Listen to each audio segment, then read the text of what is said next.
Are you struggling to keep up with boxing? Download the Boxing Showtimes app for the latest fight schedules, full undercards, boxer stats, news, and real-time updates. It's more than just an app, it's the boxing community you want to join. Boxing King media powered by the Riyadh season.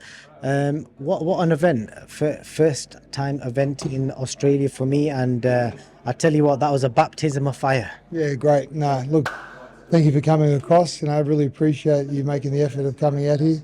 It's a long way, but yeah, what an event. I don't think there's been a bigger event in boxing in this country for a very long time. It deserves the international press that actually came out to this event. So, Jai's a rock star. He's been fighting over in Saudi Arabia and the UK for the last couple of years, and it's his homecoming. He hasn't fought here since July 2022 when he beat Brutus and broke his jaw. I think it's been simmering for a while now, and the fact that on a Wednesday night, early January, we've packed out a stadium and it was sold out a week ago. So just that on its own is it's just a testament to how loved and how respected and how much of a rock star that Jai OPETAIA really is. It's I keep forgetting, when I was talking to Eddie Hearn earlier, he was raving about your promotion and the event, and even me and him, when we was talking, we kind of went, hang on a minute, it's bloody Wednesday. Like in the UK, everyone's like, Wednesday night, what's going on? Why have they got boxing? And why is boxing on a Wednesday in Australia? But the fact that, like you said there, you got a crowd in there, it was loud, mate. It felt like a Saturday night. Yeah, absolutely. Like Wednesdays in Australia are fairly common. The reason they do that on Wednesdays is because weekends, it's family time, or if it's through the winter time, it's rugby league or AFL. It's hard to compete with those sports. So, like, we're a massive, AFL and a league culture country. So we it's not unordinary to put shows on Wednesday nights. It's sort of what's expected, I suppose, for massive shows like this. But January on the Gold Coast. This time of year, the Magic Millions are on.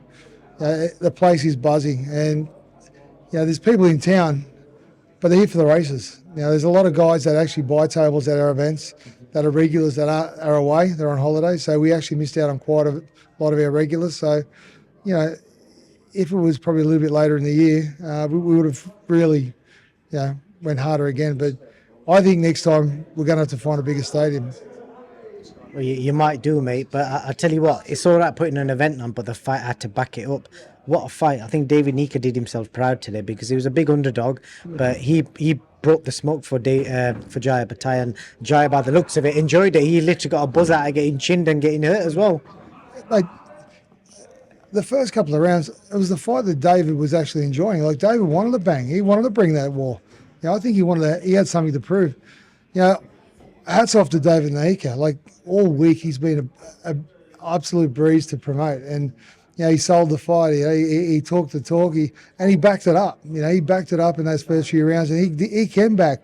And if you have a look at David NYIKA's chin, like, he's got a pretty good chin. Like, Jai's hit bigger fighters less, and he stopped him a lot earlier. So he took some really good shots. So I'm really proud of David, and I just hope he's safe and he's healthy. And I don't want to see David back in the ring for quite a while now, but I think David's still got a massive, future in the cruiserweight division.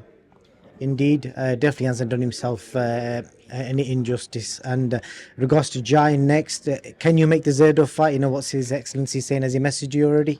No. He'd probably messaged Spencer already before he messaged me. But that said, like, we have had a presented to us last time we were over there in Saudi Arabia. Tiki Al-Sheikh did come into our change room and he told Jai, you win this fight. We did the unification in May the 3rd. So that's the date that we've got penciled in, and that was part of the reason we put this fight on so early in the year. So Jai had the time to get his mandatory out of the way, and that way he can prepare properly and fight for his unification over in Saudi Arabia. Definitely so. All week you've been banging on to me about Max McIntyre. First time I seen him fight live, it looked like he was kind of taking it easy, and he got clipped a few times, but it was like the switch flicked and he went, screw this, I'm going to knock this guy out, and he just turned the screws. He's always been a little bit of a slow starter, Max. He did get hit a few times. You know, he's got to put that right hand up. He was getting hit with his left a few times. But look, Max is learning. He's a baby. Like, you know, he's got a long way to go in this sport, and you know, we're going to look after him. We're not going to push him too hard. But there's always levels in this sport, and he just went up a little bit of a level then. I think he handled it quite well. I think the first round caught him by surprise because this kid come to fight. You know, he didn't come to lay down. So, and he does come with good credentials as well. So, you know, Max that's a learning process. Hopefully, he gets ranked with the IBF in the next 2 or 3 fights after that performance. But we've got our eyes on the IBF and the super middleweight, and that's the path we want to go down right now.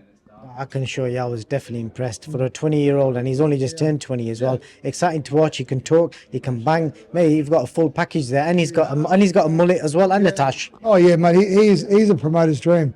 I'm just grateful that he's actually chosen us to come and work with. So, he's a good-looking guy. He's tall. He's rangy.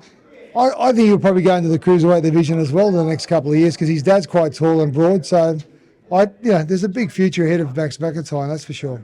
You got to say no, Diddy, when you say another man's good looking. You forgot to say that bit, Mick. He's marketable. That's the thing, you know. So, do you not know the joke? Sorry? Do you not know the joke? No, Diddy. No, I don't know. No. I'll tell you later off camera. Don't know. You'll have to tell me that one later. Have you heard of Puff Daddy? P Diddy? Oh, I've heard of him. My kids talk about it. I'm not really into it, mate, I'll be honest. I'll tell you later off camera. It's quite a funny joke, but that went straight over your head. Undercard, you know, the 2 heavyweights did really well as well. So, you know, big kudos to them. You know, what the fans want to know is when is Mick Francis putting on the next big Aussie show? Because I want to be back out here again. Probably mid-March, may do a show a week before the Cambosis event. That way that he's out here and it sort of works. So we'll have to speak to, obviously, the guys from the zone, speak to Eddie, Spencer Brown. I've been talking about Spencer Brown all week. I said in the ring tonight, he was the driving force behind this. And before I even floated this idea with anyone, I went to Spencer, and Spencer back to me. He goes, mate, if you think you can do it, let's do it. There's no hesitation. And, mate, as I keep saying, there's no better guy in boxing right now than Spencer Brown. He's a guy that backs up whatever he says. So I hope there's a big future here down in Australia with Spencer. It's a shame he couldn't come out. But, he'll get his chance. Saying he was ill, but I think he was scared of the jet lag going back. Well, they do have the Ring Magazine awards night on Saturday night. So, he needs to be there. No, he is fairly crook, I know he is. But, he's a game changer, especially in this part of the world. Make any last words before I let you go as well. Thank you so much to you and your team and your partner for the hospitality this week. It's been great. I really enjoyed it. I'm just dreading the jet lag when I get back. It's worse coming this way. Going back's not too bad. So if you handle it okay this way, you'll be fine going back. You're in business class, aren't you?